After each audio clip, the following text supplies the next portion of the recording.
Vous êtes parent et vous réalisez que cette tâche est peut-être un peu plus difficile que ce à quoi vous vous étiez attendu. Vous êtes perdu parmi tous ces trucs, astuces, toutes ces recommandations, tous ces conseils. Ce que je vous propose, c'est d'apprendre à vous fier à vous-même. En partant en voyage en parentalité, vous apprendrez le b.a.-ba, l'essentiel qu'il y a à savoir sur la petite enfance, le développement psycho-affectif des enfants, et vous apprendrez à être indulgent avec vous-même et à remettre la boussole à l'intérieur de vous-même. Vous retrouverez Voyage en parentalité sur mon site internet. Vous remarquerez que l'aventure est payable en 7 fois.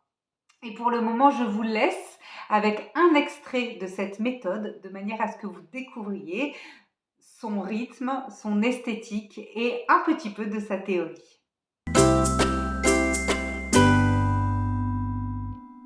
Pas de panique s'il y a encore des débordements après 7 ans. De plus, il semblerait que notre néocortex soit vraiment abouti vers 33 ans.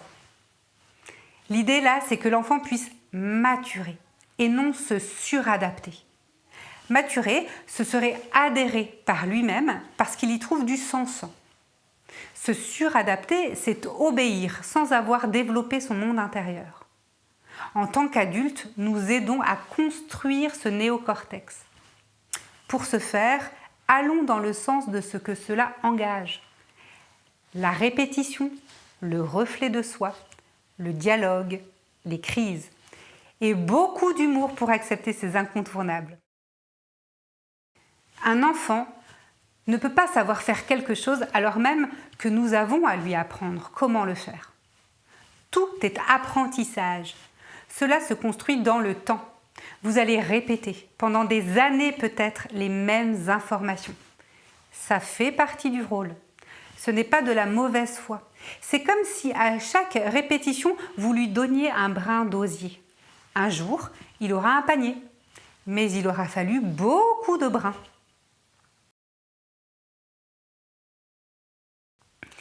À partir de l'ambiance du quotidien, un enfant se construit une norme de référence. En somme, il fait comme vous. Il y a une scène dans Astérix et Obélix, le domaine des dieux, où on voit un petit garçon jouer à la bagarre avec ses poupées. Le père se désespère et dit « C'est fou une violence pareille, où est-ce qu'il va chercher tout ça ?» alors même qu'ils sont en train d'attendre l'entrée des gladiateurs pour le combat. Ce qui est très juste dans cette scène, c'est que l'enfant s'imprègne de son environnement et aussi que très sincèrement, le père ne fait pas le lien. Il n'est pas évident de se reconnaître par le prisme des enfants qui agit comme un miroir déformant. C'est là que l'humour intervient. L'autodérision plus précisément, car accepter de voir comment notre enfant nous voit, ça peut piquer l'ego.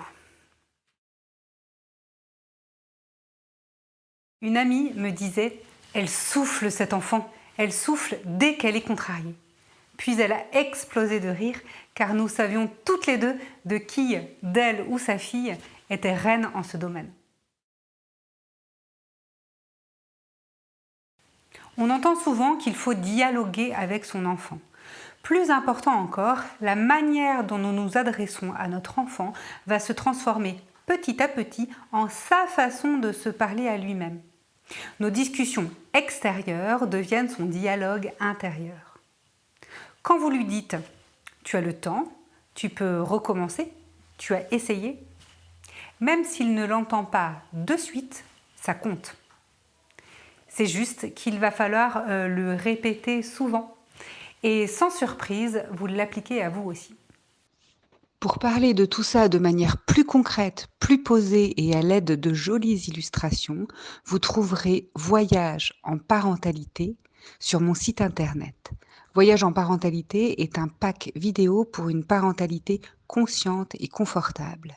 Et à la fin, nous nous retrouvons pour 1 heure de visioconférence pour faire le point sur le voyage et ajuster tous ces principes, toutes ces nouvelles idées à votre réalité dans votre vie au quotidien.